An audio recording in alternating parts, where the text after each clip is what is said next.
Hey guys, so right here we have the finished front wheel, only this half right now. The other half we're still sanding.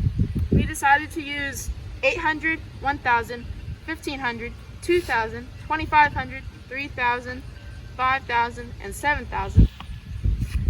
We used up to 7000 on the rim right here, and then for the spokes we used up to 2000 because we didn't want to give them too bright of a shine or it would counteract this. We still have to polish.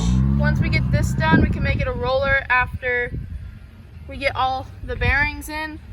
We got our bearing set in today, and we also got our taillight that didn't come with a plug in over the 2 weeks, so that was kind of a bummer.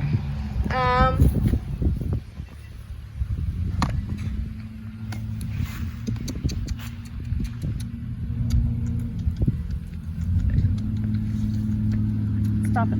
So guys, we're gonna have future episodes coming out about making it a roller, putting the bearings in, and all of that fun stuff. So I think that's about it that I'm gonna be covering today. I'll have to see you guys in the next one, and back to work.